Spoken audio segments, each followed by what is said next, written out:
그 다음에 평행도체에 작용하는 힘입니다. 이 평행도체에 작용하는 힘도 전자력이에요. 전자력. 한번 봅니다. 얘도 실격보다 시험에 잘 나오는데, 평행도체에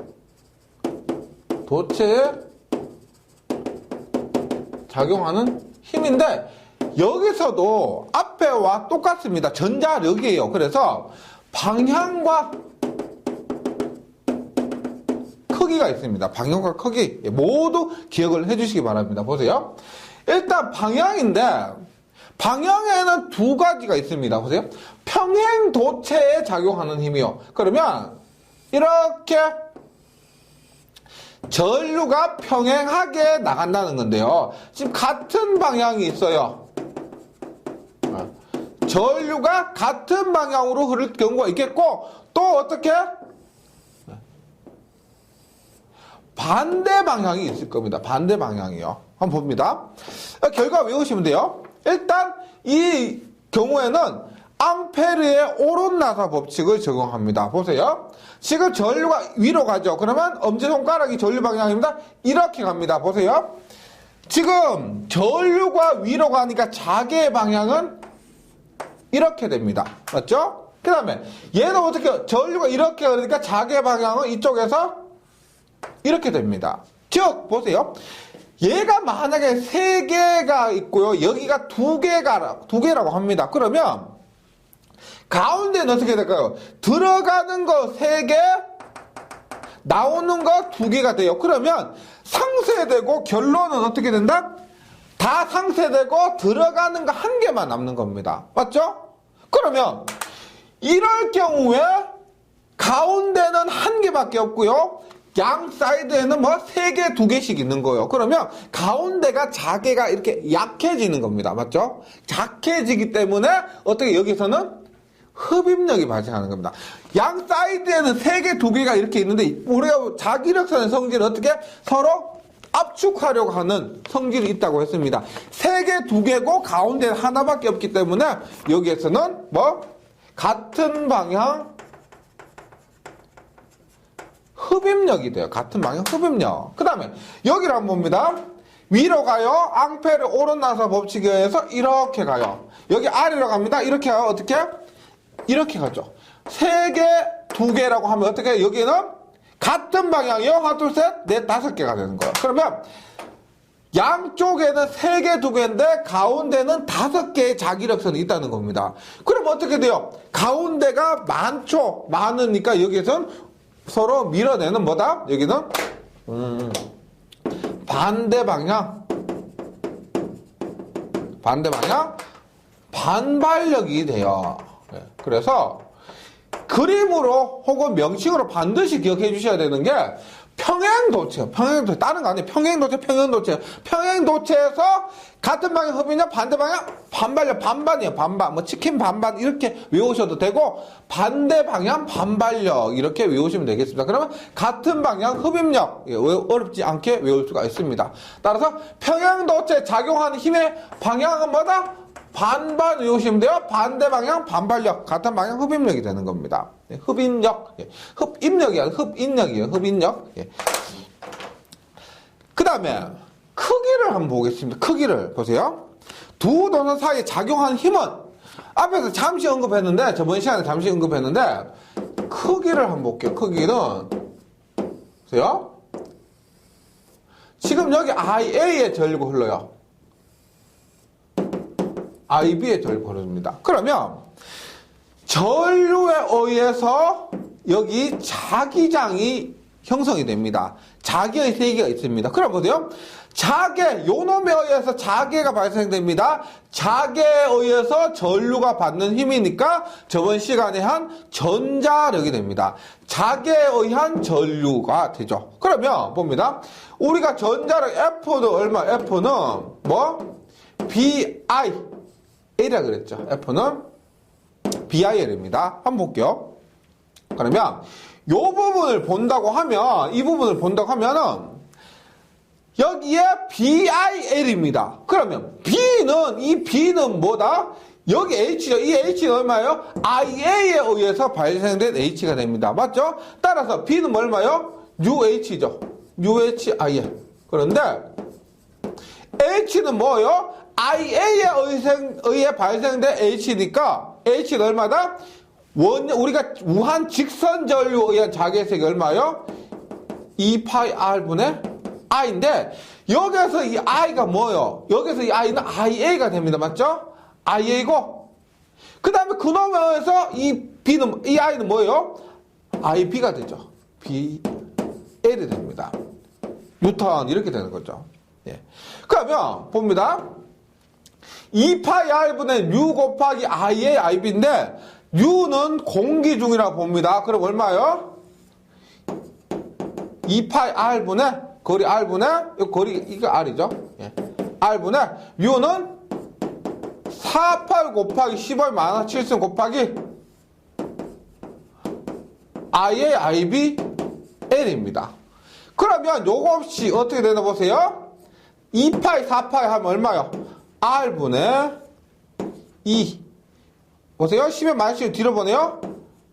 IA, IB, L 곱하기 10의 마이너스 7승 뉴턴 이렇게 된다는 겁니다. 그럼 이제 여기서도 잘 보셔야 돼요. 보세요. 우리가 F는 평행 도체에 의해서 서로 작용하는 힘 F는 얼마?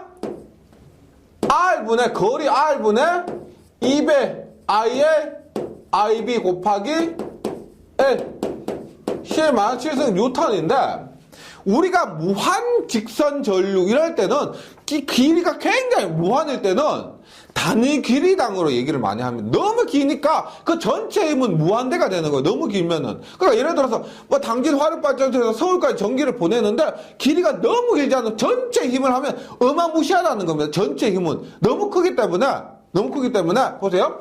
여기에서 L분의 1을 곱해요. L분의 1을 곱하면 약분되죠. 따라서 얼마? R분의 2배 IA, IB 곱하기 15의 마이너스 7승이 되고 단위가 뉴턴 퍼 메타가 된다는 겁니다. 시험에 굉장히 잘 나오는 공식이에요. 예. 이렇게 됩니다. 이렇게. 예. 근데 여기서 만약에 보세요. 평행 왕복도선이다. 평행 왕복도선이다 라고 한 말은 무슨 말이냐면 이런 거요. 이렇게 갔죠. IA가 갔고 IB가 갔습니다. IA가 갔고 IB가 갔는데 얘가 이렇게 가서 부하를 거쳐서 이렇게 돌아오는 거예요. 즉 여기에서 IAIB인데 이것이 있죠. 이것이 굉장히 멀리 갔다가 부하를 거쳐 돌아오는 거예요. 그럼 어떻게 돼요? 이 방향은 어떻게 된다?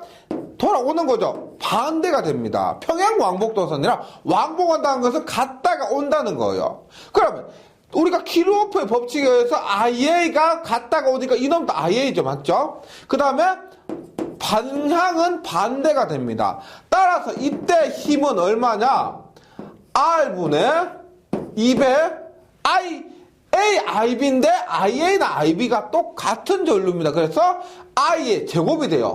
곱하기 10의 마이너스 7승 뉴턴 퍼 메타가 됩니다. 그 다음에 저기서 힘의 방향은 어떻게 돼요?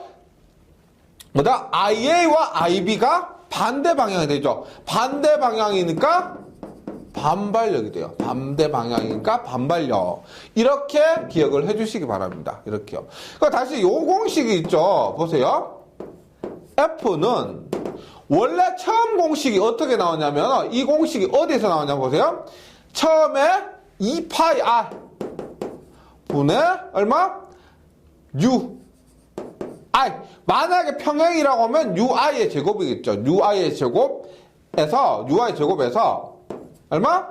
R분의 2I의 제곱 곱하기 10의 마이너스 7승 뉴턴 퍼 메타 이렇게 나왔다는 겁니다. 여기서 뭐 L을 무시하고요. 일단 이 공식이 형태에서 이 공식 형태로 변했다. 이 과정까지 기억을 해주시면은 한결 더 좋겠습니다. 그래서 이게 있죠. 실제로 이런 거 있습니다. 우리가 고속도로 가다 보면 이런 게 있죠. 우리가 철탑이 이렇게 있어요. 그러면 원래 한 가닥 이렇게 있는 게 아니고요. 한 가닥 있는 게 아니고 여기에 여러 가닥이 있습니다. 이렇게 여러 가닥이. 여러 가닥 있어요. 얘들이 뭐냐면 복도체라고 합니다. 한 가닥을 쓰는 게 아니고 그 한 가닥을 여러 개로 나눠진 겁니다. 나눠놓은 거예요. 그러면 얘가 만약에 네 가닥으로 되었다라고 하면은 보세요. 만약 같은 방향이면 어떻게 될까요? 같은 방향이면 같은 방향으로 전류가 흐른다고 하면은 앞에서 뭐라고 그랬다? 같은 방향은 흡입력이 발생하죠. 얘들이 이렇게 딸려온다는 겁니다. 얘가 이렇게 전선이 붙어버리게 된다는 거예요. 붙어버리게 되는 겁니다. 얘가 합선은 아닌데 이렇게 복도체를 나눠놨는데 이렇게 이게 모아지면은 안 좋아요. 그래서 실제로 전력에서 이렇게 가운데 지금 요 놈들의 거리를 일정하게 유지하기 위해서 더 이상 붙지 않도록 하기 위해서 이렇게 쓰는 것이 스페이서라고 있어요. 스페이서 얘가 지금과 같은 전류가 같은 방향 흐를 때 흡인력이 발생하니까 그것을 방지하기 위해서 공간을 일정하게, 그 거리를 일정하게 해주는 스페이서, 이런 거 실제로 사용된다는 겁니다. 그래서 이 개념은 실제로 전력공학에서는 중요한 개념이 된다는 거예요. 예. 이러한 것 때문에 스페이서가 된다. 그래서 교재에 있는 거 있죠? 평행 도체에 작용하는 힘, 방향과 크기 반드시 기억을 해주시기 바랍니다. 예. 교재에 있는 거 잘 정리해 주셔야 돼요. 얘가 시험에 잘 나오는 부분이에요. 예.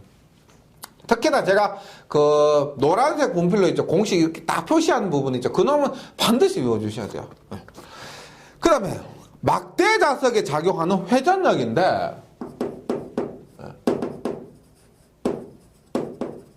회전력이요. 이 회전력을 우리가 뭐라고 하냐면 전기 기기 시간에 토크라 그래요. 토크. 우리가 미는 힘이나 당기는 힘, 누르는 힘, 올리는 힘은 그냥 힘이라 그래요. 힘이라고 하는데 회전하는 힘이요. 회전하는 힘. 그 힘을 우리가 일반적으로 그냥 일반적인 힘과는 구분하기 위해서 회전하는 힘을 토크다 이렇게 얘기를 합니다.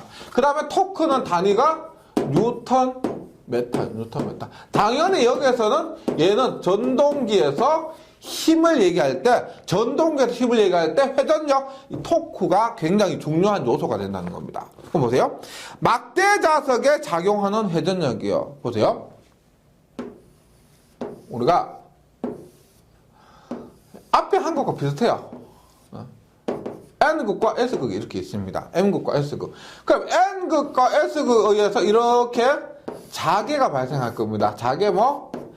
H가 발생할 거예요. H. 그 다음에 여기는 다른 게 아니고 전류가 아닙니다. 구분을 하셔야 돼요. 확실히 구분하셔야 돼요. 전류인지 막대 자석인지 그런 것들. 이것을 어중쩡하게 하다 보니까 야 자기 안에 전류가 흐른다. 그때도 토크다. 이렇게 생각을 해서 여기를 전류라고 생각하시면 계신데 지금 구분하시는 게 막대 자석입니다. 막대 자석 어떻게 생겼어요? 우리가 예를 들어 이렇게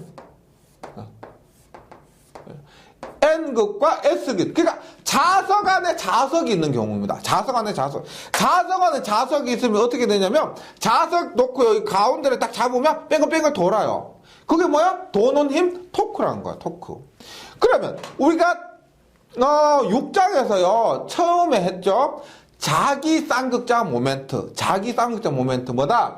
이놈의 자극의 세기가 M이고요. 요 길이가 L이에요. L. 그러면 우리가 자기 쌍극자 모멘트 M은 얼마다? mL이라고 했죠. 웨버 메터란 자기 쌍극자 모멘트가 있습니다. 그러면 보세요. 얘가 M이고요. 자기의 세기 H입니다. 앞에 한 것처럼 자기의 세기와 막대 자석 얘가 크로스합니다. 따라서 토크는 얼마다? M 크로스 H 이렇게 보시면 돼요. 토크는 M 크로스 H. 토크는 M 크로스 H. 그러면 M 크로스 H 하면 얼마? M은 얼마였어요? M은 ML H. A 크로스 B는 얼마다? 사인 세타죠. 그래서 뉴턴 메타가 됩니다. MLH 사인 세타 뉴턴 메타. 그래서 다시 막대 자석에 작용하는 회전력 전류란 말 없어요. 전류란 말 안 들어갔습니다. 자석 안에 막대 자석이 있을 때 이러한 경우 자기 쌍극자 모멘트, 자기 모멘트는 ML이고요. 회전력 토크는 MLH 사인 세타 이렇게 된다는 겁니다. 이거 기억해 주세요. 그 다음에 이런 거 있어요. 다른 건데 똑같은 토크인데 이런 게 있어요. 보세요. 토크인데, 자기 안에 교재와는 별개로요. 교재는 없는데, 문제에서 종종 출제되는 게 있습니다. 가끔씩, 아주 가끔씩. 보세요. 자기 안에서, 코일이 받는 힘이요. 코일이 받는 힘이라면, 이 코일이 뭐 사각형으로 됐든지 원형으로 됐든지 그런 코일이 받는 힘입니다. 요거 문제에는 있으니까 문제에서 확인하시면 되는데, 이때 토크는 얼마냐면은, 토크는 보세요. 자기 안에 보세요. 이러한 자속이 있어, 파이. 자속 파이에 비례합니다. 자속 파이에.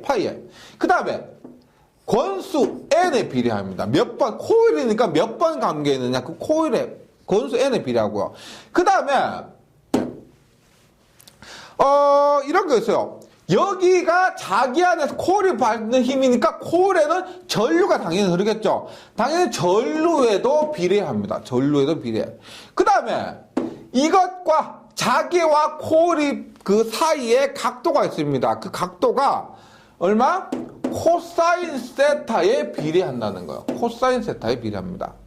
요런 공식도 있어요. 자기 안에서 막대 자석일 때는 MLH였는데, 사인 세타인데, 자기 안에서 전류가 흐르는 코일이 받는 힘은 파이 N I 코사인 세타입니다. 그럼 여기서 파이는 얼마? 파이는 BS죠, BS. BS NI 코사인 세타가 되고, 만약에 보세요. B 곱하기 NI, 면적은 보세요. 만약에 사각형 코일이다. 사각형 코일이다 그러면 AB가 돼요. BNI AB 코사인 세타 이렇게 되고요. 만약에 원형 코일이다 그러면 얼마? BNI 면적이 얼마냐? 원의 면적이 얼마냐? 파이 R이 제곱이죠. 파이 R 제곱 코사인 세타 이런 것도 있습니다. 그래서 뭐 NBIA 코사인 AB 코사인 세타 이런 것도 있고, 이것은 사각형이요. 이것은 원일 때 이렇게 된다는 겁니다. 이거는 뭐 자주 출제되는 거 아닌데요. 혹시나 요렇게 있죠. 자속이 비례하고 권수에 비례하고 전류에 비례하고 코사인 세타 비례한다. 이렇게 기억을 해주시면은 조금 고득점을 하는데 도움이 될 겁니다. 그래서 막대 자석에 작용하는 힘, 그 다음에 자기 안에서 코일이요. 전류가 아니고 코일에 작용하는 힘. 요렇게 기억을 해주시고, 그 다음에 최근 들어서 출제 비중이 더 높아진 것이, 최근 들어서 이것이 뭐냐면 보세요. 앞에서 제가 전자력이라고 했죠. 전자력이란 것이 전자가 받는 힘이 아니고 전류가 자기 안에서 받는 힘이라고 그랬습니다. 지금 여기서는 진짜 전자가 받는 힘이요.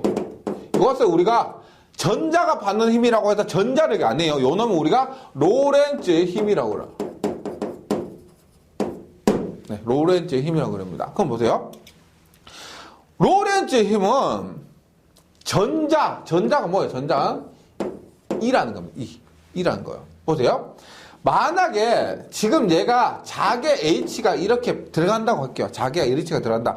뭐 실제로는 지금 자개가 들어간다고 해요. 그럼 지금 전자가 이렇게 있습니다. 자개가 있으면 보세요. 전류가 직선이면 자개가 동그랗게 돌죠. 전류가 적지면 자개가 동그랗게 도는데, 자개가 직선이면 전류가 동그랗게 돌아요. 그래서 전자가 이렇게 이동을 해서 공간 중 이동을 해서 전류란 것이 발생한다고 보세요. 이렇게 한다고 보세요. 그러면 교재에 있는 거 참고해 주시면 됩니다. 자개에 의한 힘 FM은 뭐라고 해요? I 크로스 B의 전자력이에요. 왜?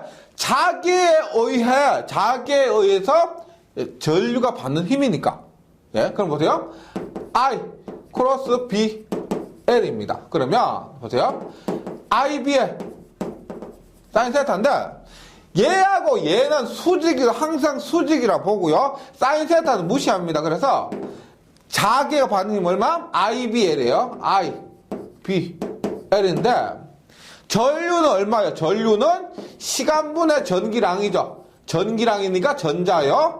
B 곱하기 L입니다. 예. 전류는 시간분의 전기량인데, 지금 전자의 전기량이니까 E라고 하는 겁니다. 그 다음에 T의 위치를 바꿔요. EB 곱하기 시간분의 거리 하면은 이것이 얼마냐? 시간분의 거리는 2b 속도죠. 속도는 BEV 뉴턴이 된다는 겁니다. 즉 보세요. 지금 보세요. 자계에서 지금 자계가 있을 때 자계에 의해서 전류가 받는 힘은 BEV 뉴턴이다. 이거요. 이것이 로렌츠의 힘입니다. 반드시 기억을 해주셔야 됩니다. 로렌츠의 힘.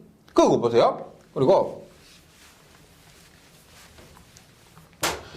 우리가 힘이라고 하면 전자가 받는 힘은 우리가 이 장에서 전계에 의한 힘도 있었고 지금 여기에 의한 자계에 의한 힘도 있습니다. 그러면 우리가 전체 힘 F는 전계에 의한 힘과 자계에 의한 힘 이렇게 된다는 거죠. 만약에 얘는 전계에 의한 힘은 전계가 있으면 고려해주고요. 없으면 무시하면 됩니다. 근데 지금 여기 이런 경우는 전계만 있기 때문에 무시하면 되는데 만약에 전계가 있다면 자계뿐만 아니고 전계도 있다면 얘를 고려해주고요. 이처럼 자계만 있고 전계가 없으면 FE는 무시하면 됩니다. 지금 여기에서는 전계가 있다고 과정하에서 해보여. 그럼 FE는 얼마요? F는 QE죠. 맞죠? QE. 얼마? QE? E가 되죠. QE. Q인데 전자의 전기량은 E니까. 그 다음 FM은 얼마예요? FM은 앞에서 뭐라고 했다? 요 공식 I 크로스 BL인데 요것은 BEV 교재에 있는 거 그대로 쓸게요. E에 V 크로스 B가 됩니다. E에 V 크로스 B 이렇게 돼요. 그러면 요 놈에서 E로 묶으면 E 플러스 V 크로스 B 이렇게 되는 거. 지금 얘는 제가 그 공식을 그냥 썼는데요. 전개가 있다고 가정했을 때 이 공식이 되는 겁니다. 다시 E에 E 플러스 V 크로스 B는 얘는 전개가 있다고 가정했을 때요. 네, 했을 때. 만약 전개가 없다고 하면 요 놈입니다. FM이고 BEV가 되는 거예요. 그래서 요것도 종종 출제가 됩니다. 만약에 전개가 있다고 하면은 우리가 전체 힘은 이렇게 된다는 거예요. 그런데 지금 여기에서는 우리가 다시 보세요. 교재에 있지만은 이렇게 했어요. 전자가 이렇게 있습니다. E가 있는데 돌아요. 도는데 우리가 자계는 자계에 의한 힘 FM이 이렇게 발생합니다. 그런데 전자가 이렇게 돌면 우리가 이제 만약에 뭐 이렇게 돌멩이를 묶어 줄에 묶어서 돌린다 하더라도 밖으로 튀어나가려는 한 힘이 있죠. 이것을 뭐라고 하냐면 원심력이라 그럽니다. 원심력. 원심력을 우리가 보세요. R분의 mv 제곱이라는 거죠. 원심력 mv 제곱이고 요 FM은 뭐다? FM은 BEV라는 거예요. 그럼 보세요. 여기에서 얘기하는 건 만약에 BEV하고 R분의 mv 제곱이 같으면 어떻게 될까요? 들어가려고 하는 힘과 나가려고 하는 힘이 같으면은 얘는 뭘 한다? 원운동을 한다는 거예요. 원운동. 계속 똑같은 반지름 R로 원운동을 한다는 겁니다. 그래서 요것이 뭐냐면 전자가 자기 안에서 원운동을 할 조건이 된다는 겁니다. 요것이 굉장히 많이 나와요. 그래서 요건 자기에 의한 힘인데요. 전개는 말이 없기 때문에 무시한다면은 원운동 할 조건 BEV는 R분의 mv 제곱이다. 이거예요, 이거. 그럼 봅니다. 보세요. 일단 BEV는 R분의 mv 제곱이니까 여기서 궁금한 것은 원운동 할 때 반지름 R은 얼마냐는 거죠. 보세요. BEV는 R분의 mv의 제곱이에요. mv의 제곱. 그러면 원운동 하긴 하는데 그 반지름이 얼마냐? R은 얼마요? R은 올라가니까 얼마? BEV분의 mv의 제곱이죠. 따라서 하나 약분하니까 얼마? B분의 mv가 된다. 예. 요거 지금부터 제가 유도하는 것들은 차근차근 기억해 주셔야 됩니다. 그래서 가장 좋은 것은 있죠. 이 공식을 기억해서 원심력은 90력이다 해서 B분의 R분의 Mv 제곱에 해서 하나씩 유도를 해가면 됩니다. 그럼 여기서 뭐다? 원운동할 때 반지름은 B2분의 MV가 돼요. B2분의 MV. 그 다음에 속도 V는 어떻게 되느냐? 속도는 어떻게 돼요? 속도 얼마? 넘어가기가 얼마야? M분의 BR이 되는 거예요. 속도 V는 M분의 BR. 그래서 속도, 이때 운동하는 속도는 M분의 BER이 된다. 그 다음에 각속도 오메가입니다. 각속도 오메가. 얘는 우리가 이런 게 있어요. V는 R 오메가라는 게 있어요. 뭐냐? 원운동 할 때, 이거 오메가는 각속도인데요. 원운동을 할 때입니다. 그때 속도는 R분의 오메가, R 오메가는 공식이 있어요. R 곱하기 오메가요. 그래서 오메가는 어떻게 구할 수가 있어요? 요거는 유도하진 않고 요런 공식이 있다는 거예요. 속도는 R 곱하기 각속도예요. 그럼 얼마? 오메가는 얼마예요? 오메가는 R분의 V니까 얼마? R분의 V니까 얼마요? R분의 M분의 B 하니까 얼마? M분의 B가 된다. 각속도는 M분의 B가 된다. 그래서 여기 있죠? M분의 BE 라디안 퍼 세커가 됩니다. 그 다음에 주파수 보세요. 주파수. 예, 주파수는 F인데 보세요. 우리가 회로 이론 시간에 오메가는 2파이 F라는 공식이 있어요. 굉장히 유명한 식이기 때문에 꼭 기억해 주셔야 되는 식입니다. 각속도 오메가는 2파이 F요. 2파이 F. 그런데 2파이 F가 얼마였다? M분의 BE였죠. BE. 예. 따라서 F는 얼마? F는 넘어가니까 얼마? 2파이 M분의 B가 된다. 얘도 반드시 기억해 주셔야 돼요. 반드시. 그 다음에 얘가 원운동을 하는데 그 주기는 얼마냐? 주기 T는 주파수분의 1입니다. 주파수분의 1. 그러면 요거 뒤집으면 되죠? 주기는 주파수분의 1이니까 요거 뒤집으면 얼마? B분의 2파이 이렇게 되는 거죠. 그래서 원운동의 주기까지 해서 요게 어디에서 튀어나올지 몰라요. 다시 얘는 원운동할 조건입니다. 원운동할 조건 B분은 R분의 MV 제곱이요. 그때 원운동할 때 반지름은 B분의 MV 교재에 다 있습니다. 네. 그 다음에 각속도, 속도는 얼마? 속도는 M분의 BR, 각속도는 M분의 BE, 주파수는 2파이 M분의 BE, 주기 T는 거꾸로 해서 B분의 2파이 M인데, 공식이 지금 굉장히 유사하기 때문에요. 여기에서 이 부분은 유도하는 게 훨씬 낫습니다. 유도하는 게 훨씬 나아요. 다시 BV는 반드시 외우셔야 되고요. 원심력이 R분의 MV 제곱이라는 거예요. 여기에서 R을 끄집어낼 수가 있고 V 끄집어낼 수가 있고 각속도 오메가는 R분의 V 요는 따로 외우셔야 되고요. 그래서 그 시기에서 오메가는 M분의 B 요렇게 정리를 해주시는 게 따로따로 외우는 것보다 훨씬 낫습니다. 훨씬 나아요. 그래서 전자에 작용하는 힘을 로렌츠 힘이라 한다. 요 부분 요즘에 시험에 많이 출제되어 있기 때문에 잘 정리를 해보시기 바랍니다. 그 다음에 5번 가시면 전자력의 특수현상이라고 있습니다. 전자력의 특수현상. 즉 뭐예요? 전자력, 자기 안에서 전류가 받는 힘의 특수한 경우입니다. 즉 자기가 있어야 되고요. 전류가 흘러야 됩니다. 그때 발생하는 현상인데 보세요. 홀 효과라 그래요. 홀 효과. 전류가 흐르고 있는 도체에 전류, 예를 들어 철덩어리가 있습니다. 여기에 전류를 흘려요. 그리고 그 상태에서 자개를 주면 자석을 N극에서 이렇게 갖다 놓으면 기전력이 발생한다는 겁니다. 기전력이. 그래서 전이차가 발생하는 현상을 홀 효과라고 해요. 홀 효과. 도체에 전류를 흘린 상태에서 자개를 가면 양쪽에 기전력이 발생한다. 이것을 홀 효과라는 겁니다. 핀치 효과, 얘도 생각보다 많이 나와요. 제가 이 부분은 맨 뒤쪽에 있죠. 9장 끝나고 맨 뒷장 공식이나 그 법칙 같은 거 정리해 놓은 곳에도 많이 있습니다. 핀치 효과는 도체에 직류를 가면, 여기 직류예요. 직류. 핀치, 교류 아니고 직류입니다.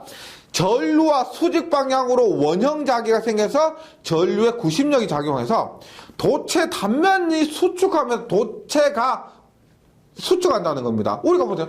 철덩어리가, 일반적인 철덩어리가 수축하기 어렵겠죠. 그래서 여기에서는 액상도체예요. 지금 도체인데 일반적으로 시험에 나올 때는 액상도체. 그래서 핀치 효과에서 포인트는 뭐냐면은, 핀치 효과에서는 직류를 가한다. 그 다음에 액상도체. 이런 것들이 있습니다. 그래서 수축하면서 도체 중심 쪽으로 전류가 몰리는 현상. 그러면서 도체 중심 쪽으로 전류가 몰린다는 겁니다. 이것이 핀치 효과. 다시 직류와 액상도체. 이런 것들이 중요해요. 전류가 몰린다. 이런 것들.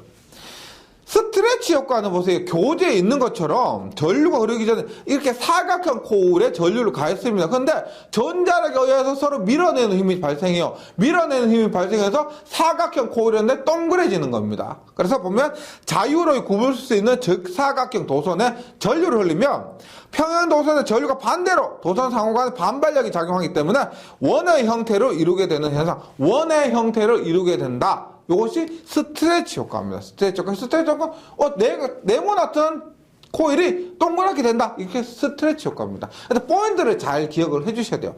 홀 효과는 도체에 전류 흐르고 있을 때 자괴감에 기전력 발생한다. 그 다음에 핀치 효과는 액상 도체에 직류를 가하면 전류가 몰린다. 그 다음에 스트레치 효과는 네모났던 것이 동그래진다. 이런 것들 전부 전자력을 이용한 것이고, 네. 그리고 뭐 포인트만 기억해 주시면 크게 문제는 없을 겁니다.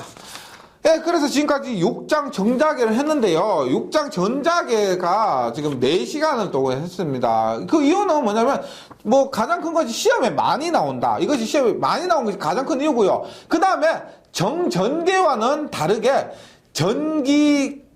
기기 과목에서 이 부분이 더 많이 나오거든요. 그래서 기기 과목에서 기초를 생각해서 약간 더 꼭 자세하게 설명드리는 부분이 있습니다. 왜냐하면 기기 과목이 조금 어려운 경향이 있는데 그 원리 이해나 이런 부분에 있어서 좀 어렵기 때문에, 그래서 자기약을 충분히 공부하시고 기기 과목 하면 한결 더 나으실 겁니다. 예, 6장 정작에 뭐 많았지만은 실제 시험에서도 굉장히 많이 나오고요. 이 뒷부분에 문제 보시면은 문제도 굉장히 많습니다. 시간도 많이 걸리고요. 그래서 뭐 저하고 다음 시간에 문제 풀기 전에 혹시 힘 닿는 데까지 스스로 한번 문제를 풀어 보신 다음에 풀리지 않는 문제에 있어서 저하고 같이 공부하고 그런 식으로 공부하시면 이 6장 정작에 굉장히 어려운 부분은 맞지만은 좋은 결과 있을 수 있습니다. 예, 정리 잘 해주시고요. 저는 다음 시간에 다시 뵙도록 하겠습니다. 수고하셨습니다.